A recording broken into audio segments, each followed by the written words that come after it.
2021.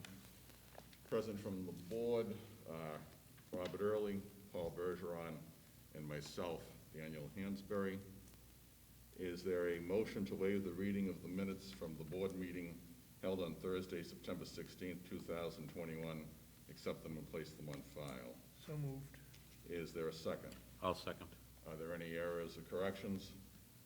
Seeing none, all those in favor of the motion to accept the minutes as presented signify by saying aye. Aye. Aye. Opposed, say nay. Ayes have it, motion carries.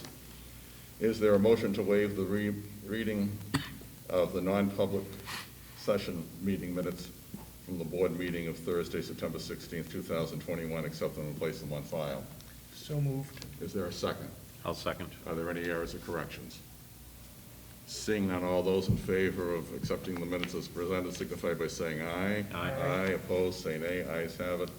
Motion carries. At this time, I will recognize Richard Vincent for a department update. Mr. Vincent? Thank you, Mr. Chair. A couple of brief things. We should have Vision Government Solutions here to present their quarterly update. Does anybody know if they're on Zoom yet?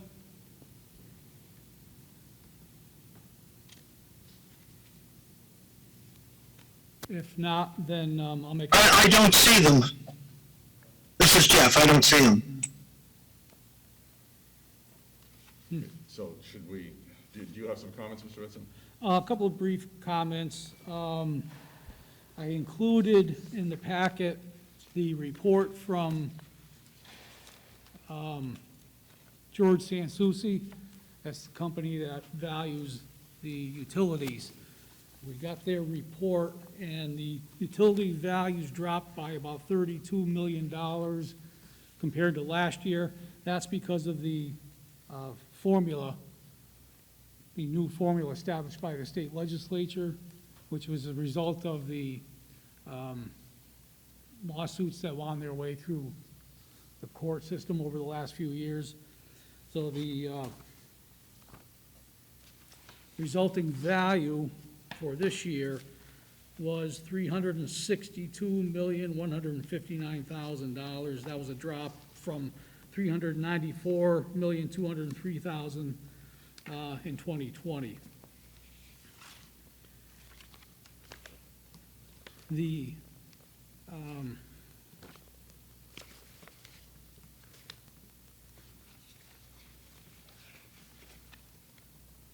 There were a number of utilities that are included in that.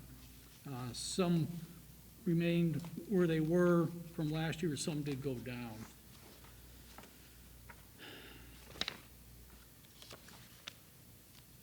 And for Vision, I gave you the latest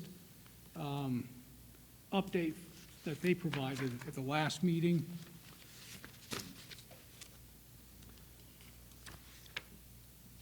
They're still not on? Vision's still not here? No, Rick, they are not. Huh? I'll check my email, see if they emailed me. And does that conclude your report at this point, Mr. Vincent? It does. Any questions for Mr. Vincent? I don't have any. All right, so when Vision does join us, if somebody in IT can let us know, that would be great. At this point, I will recognize Mr. Turgis, who has a land usage change for us.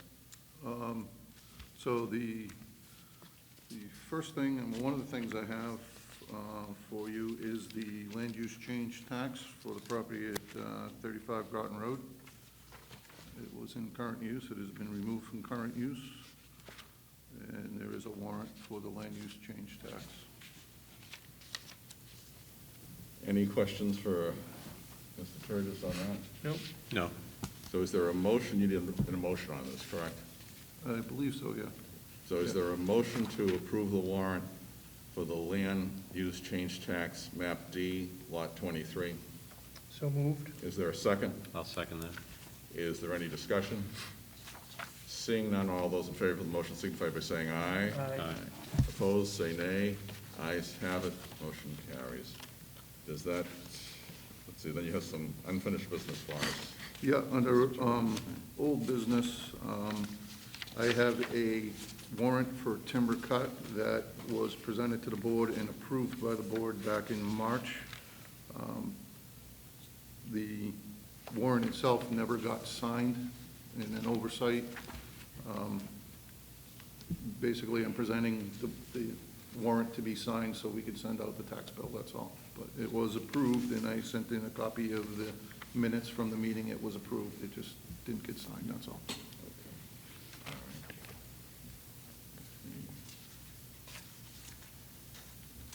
So we are at, has Vision entered the building? I have not. I'm sorry, Mike Torello has just joined. Mr. Torello? Morning. Hello, Fine, thanks, how are you? everyone. I think the only thing I was stuck on, there was two invites there. One was on the agenda and one was in the email that Richard sent. So I think they're trying to get into the other one. I'll give them a call because I tried that one and was sitting there for 7 minutes and then I went into the agenda and saw a different link. So let me see if I can get June. Give me 1 minute. Mr. Torello, who needs the link? June. June? Okay. Yeah. So, yeah, you can send it to her. I think she just didn't realize it's in the agenda. It's a different link than the one that's on the invite. I can just tell her to click on the one in the agenda. I'm just going to go mute for a moment. Okay, so her arrival is imminent then?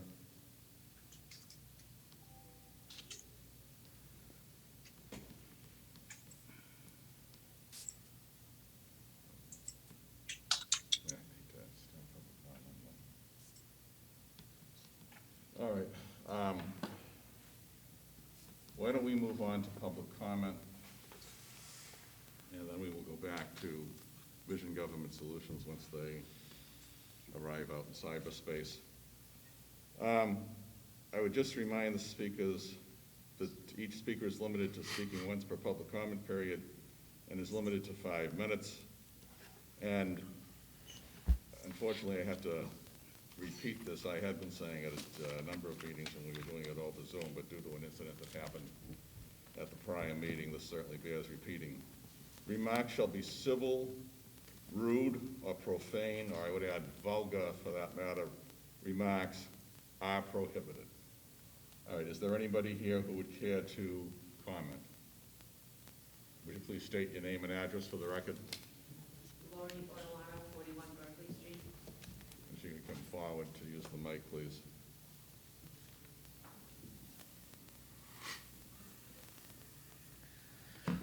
Lori Ortolano, 41 Berkeley Street. I'd like to get some more detailed information from Vision.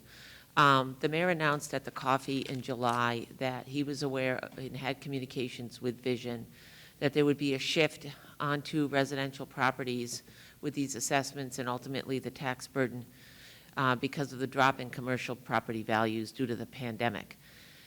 Vision has collected 1.5 years of commercial data and 6 months of the 1-year data they're going to use to create the model for next April 1st. So the mayor had told me in the meeting when I addressed him privately that he would have an open discussion with the board, both you and the Board of Aldermen, regarding this shift in the valuations in September. I didn't put in a right to know for the information regarding any communications because I said I'll give you till September. It was July at that point. In September's Board of Aldermen meeting last week, he announced he did not, but I believe the board chair did, announced that they would not discuss it until November 15th, after the political race and after the tax bills are mailed out. I don't agree with that type of transparency. It's politics. It's not transparent for the public.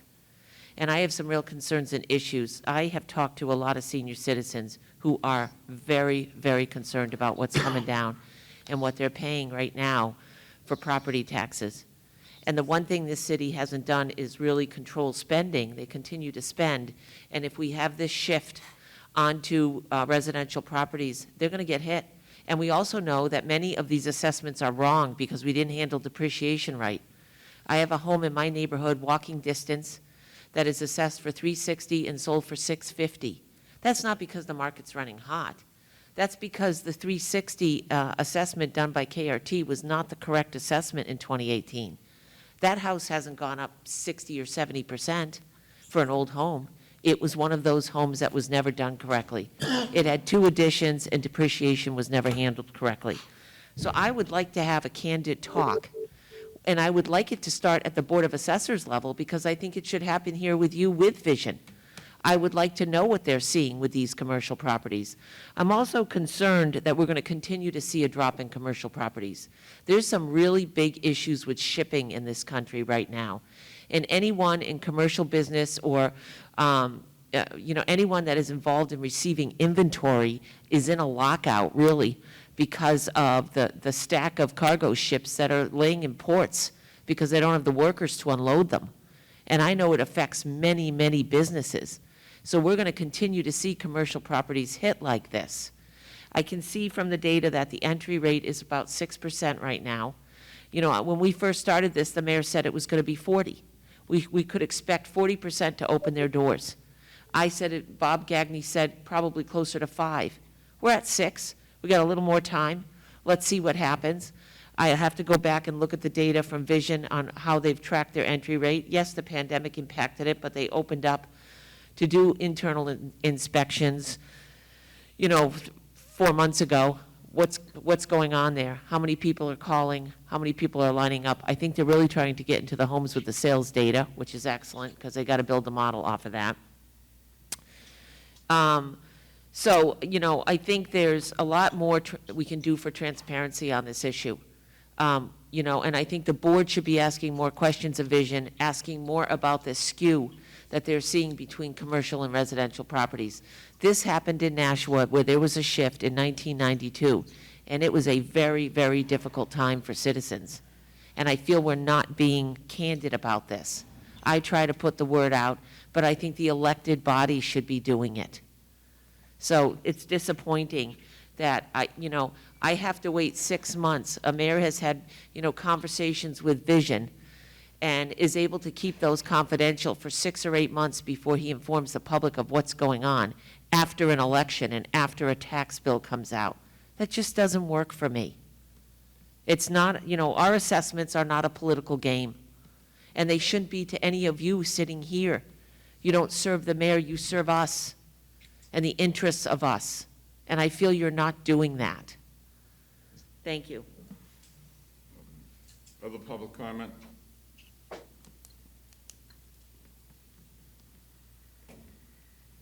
I would just say one thing, and this is anecdotal, obviously, it's not scientific, but I've been tracking the sales in my general area, and from the assessed value in 18 to what houses have sold for over the past few to several months, they're up close to 50%. So $300,000 homes, I'm speaking around numbers, are selling for around $450,000. I just make that observation. Okay, has Vision entered the building? They're online. Okay, at this time I would recognize the representatives from Vision Government Solutions for our quarterly update.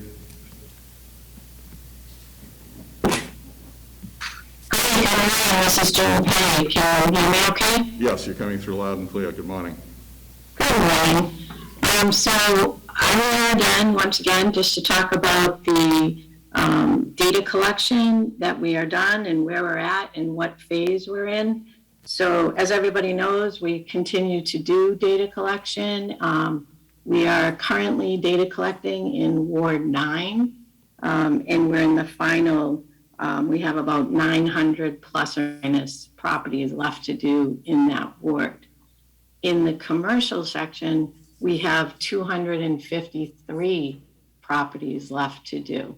So we hope to be done with the data collection by the end of November.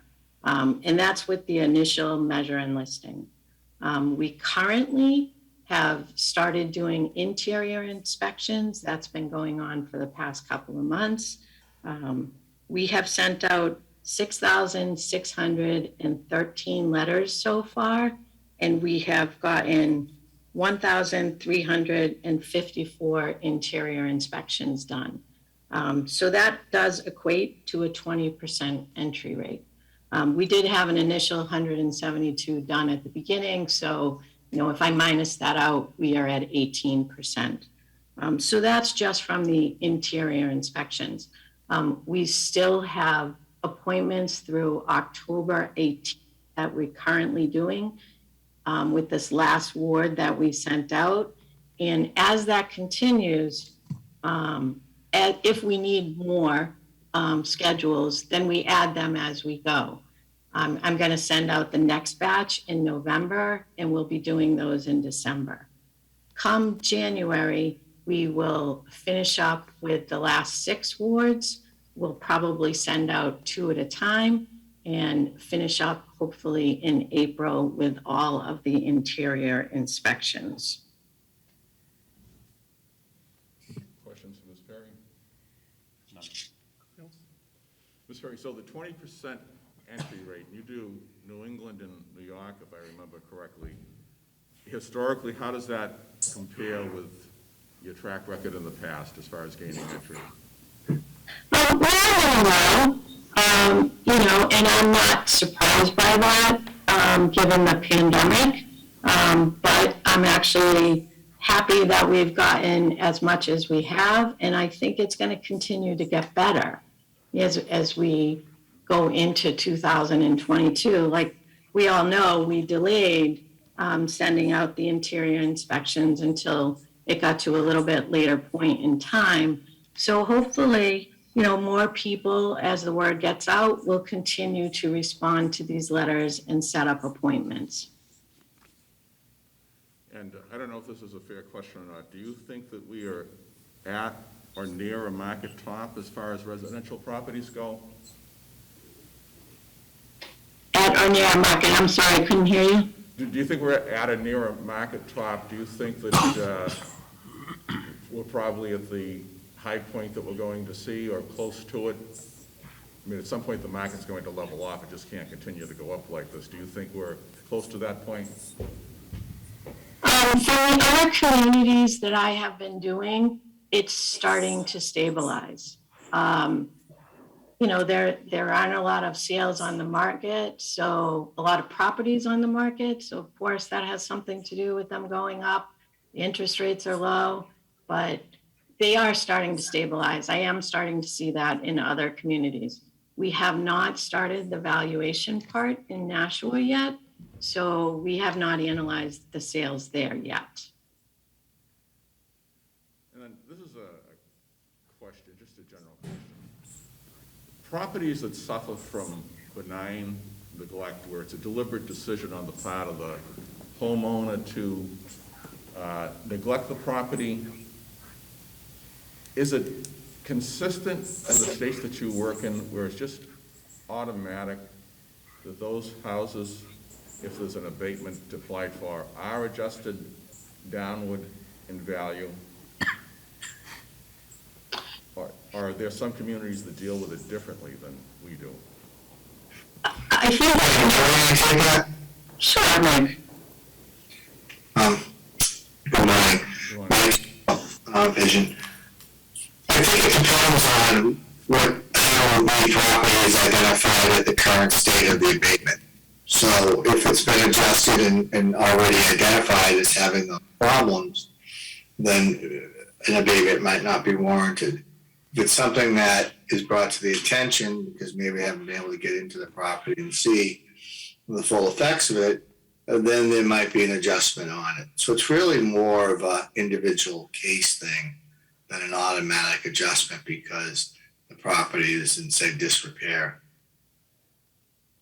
So let me give you an example. Somebody was talking to me. This happened years ago. And they were called to the house to do appraise of something, not the house itself. And it was well known that the family, they were multimillionaires. They lived in a real high-end neighborhood. And the wallpaper was actually curling off of the walls. If an assessor anywhere goes into a house like that, are they obligated to make an adjustment for that? Well, a checklist online that has all the different variables. If there's something that looks like it's deferred maintenance or something like that, then we'll account for that on the records. And we have like a little table process where we look at the different components and how they affect the depreciation. And then we could make an adjustment for that. You know, you gotta realize that wallpaper is one component of, and where is it, in one room or something like that? Again, without looking at the whole situation structurally and materials and so forth, it's hard to give an answer of how much impact that would have. All right, thank you. Mr. Chairman, I have a question. Mr. Early? When you get to the evaluations of the properties, how do you limit the impact of the crazy sales numbers that have occurred over the past 8 to 12 months? In other words, we know people have been making offers way over asking price, doing things just to get in the door, essentially. How do you look at that when it comes to evaluations for what is considered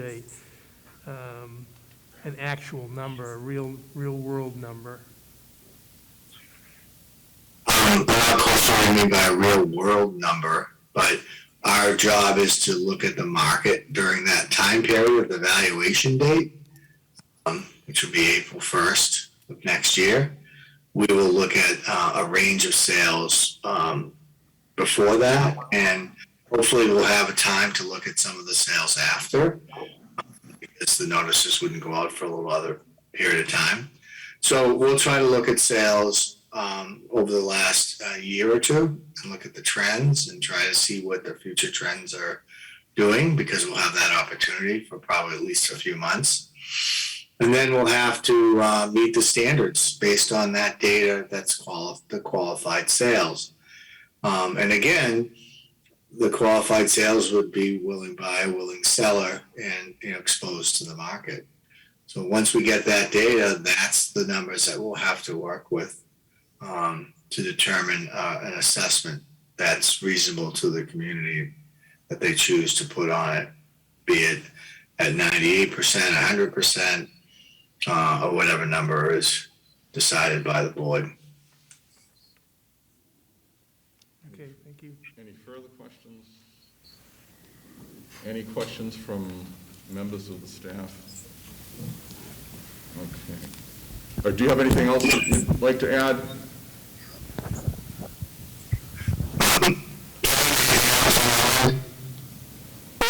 Well, just that we're plugging along.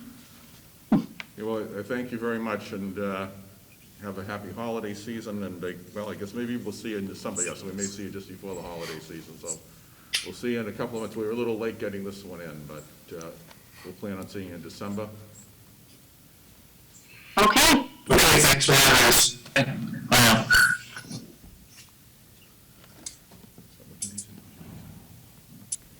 All right, thank you. What's that? I think Kim has a question. Ms. Kleiner? Good morning.